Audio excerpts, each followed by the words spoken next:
మాజీ సీఎం జగన్ రేపు తిరుమల శ్రీవారి దర్శనానికి వెళ్లనున్న నేపథ్యంలో తిరుపతి అలిపిరి గరుడ సర్కిల్ వద్ద సాధువులు హిందూ చైతన్య సమితి సభ్యులు నిరసన చేపట్టారు. తమ శవాల మీదనే జగన్ తిరుమలకు వెళ్లాలంటూ అల్టిమేటం జారీ చేస్తున్నారు. దీనికి సంబంధించి మరింత సమాచారం మా ప్రతినిధి దామోదర్ అందిస్తారు.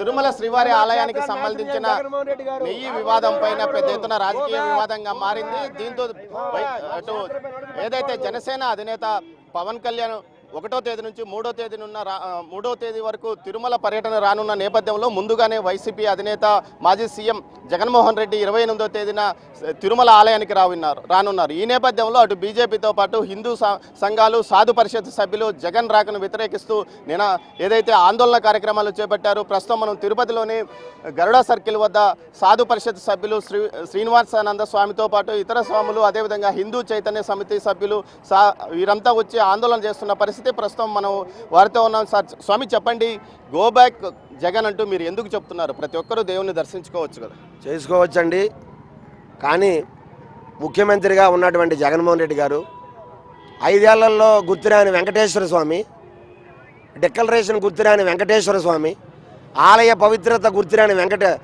జగన్మోహన్ రెడ్డి గారికి తిరుమల క్షేత్రం తాలూకా వైభవాన్ని, అక్కడ ఉండే ఆచారాలు, అక్కడ ఉండే సాంప్రదాయాలు గుర్తుకురాని జగన్మోహన్ రెడ్డి గారికి ఇప్పుడు తిరుమల క్షేత్రం గుర్తురావడం ఏంటండి?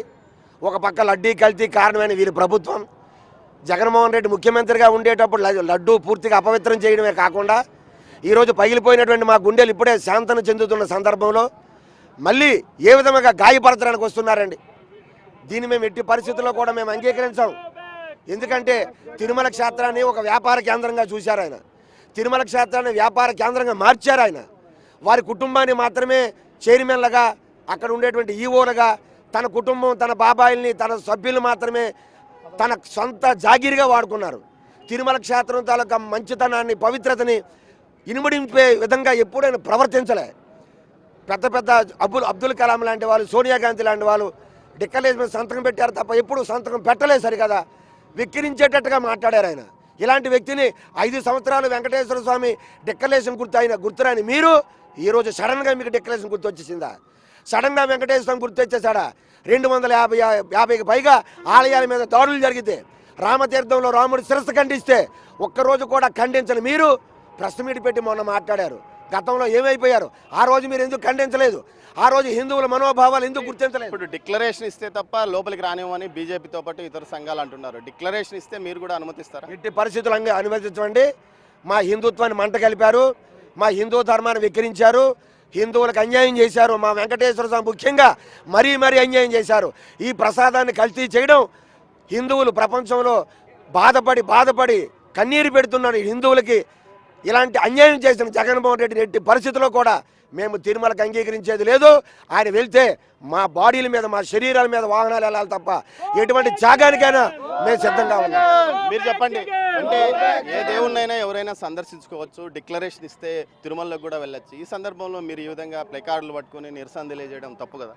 ఈరోజు కోట్లాది మంది హిందువుల మనోభావాలు పక్కన దెబ్బతిని మేము బాధపడి ఇప్పుడిప్పుడే కోలుకుంటూ ఉంటే, మళ్ళీ మమ్మల్ని బాధ పెట్టేదానికి వస్తూ ఉంటే మేము అతన్ని అడ్డుకోకుండా ఎందుకుంటాము? ఖచ్చితంగా అడ్డుకోవాలి. ప్రతి ఒక్క హిందూ కూడా ఈరోజు ఖచ్చితంగా అడ్డుకుంటాడనేసి కూడా తెలియజేస్తున్నాము. అతను చేసిన తప్పిదం మామూలు కాదు.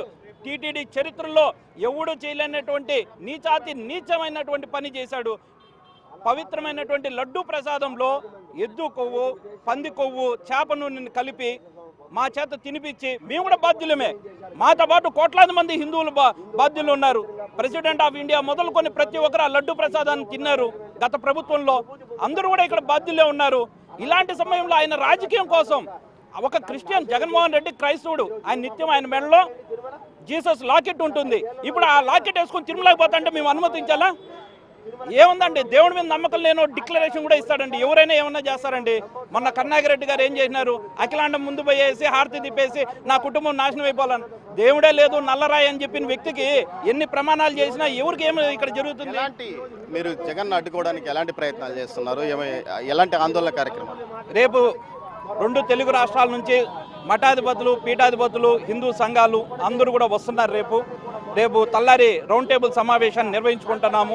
అక్కడ తుది తీర్పు అనేది అక్కడ వెల్లడించుకుని ఆ తీర్మానం ప్రకారమే ఒకవేళ జగన్మోహన్ రెడ్డి గారు కానీ రేపు సాయంకాలం వస్తే రేపు సాయంకాలం అడ్డుకునేదానికి సిద్ధంగా ఉన్నాము. ఏదైతే ఇటు హిందూ సంఘాలు కానీ సాధు పరిషత్ సభ్యులు చెప్తున్న దాని ప్రకారము రేపు పెద్ద ఎత్తున 2 తెలుగు రాష్ట్రాల్లోని సాధు పరిషత్ సభ్యులు మఠాధిపతులు ఇక్కడికి చేరుకుంటారు. వీరందరి ఆధ్వర్యంలో ఒక కార్యక్రమాన్ని నిర్వహిస్తాం, రౌండ్ టేబుల్ సమావేశాన్ని నిర్వహిస్తాము. తర్వాత ఏ విధంగా జగన్మోహన్ రెడ్డిని తిరుమల రాకుండా అడ్డుకోవాలన్న విషయంపైన నిర్ణయం తీసుకుంటామని చెప్తున్నారు. మరోవైపు ఏదైతే శ్రీనివాసానంద స్వామి చెప్తున్న దాని ప్రకారం తమ శరీరాల మీదనే నడిచి జగన్ వెళ్లాలంటూ వారు అంటున్న పరిస్థితి ఇక్కడ కనిపిస్తుంది. కెమెరా పర్సన్ పురుషోత్తంతో దామోదర్, తిరుపతి గరుడా సర్కిల్ నుంచి. అదేవిధంగా తిరుపతి లడ్డూ వ్యవహారంపై వివాదం ముదరడంతో జిల్లా పోలీసు యంత్రాంగం అప్రమత్తమైంది.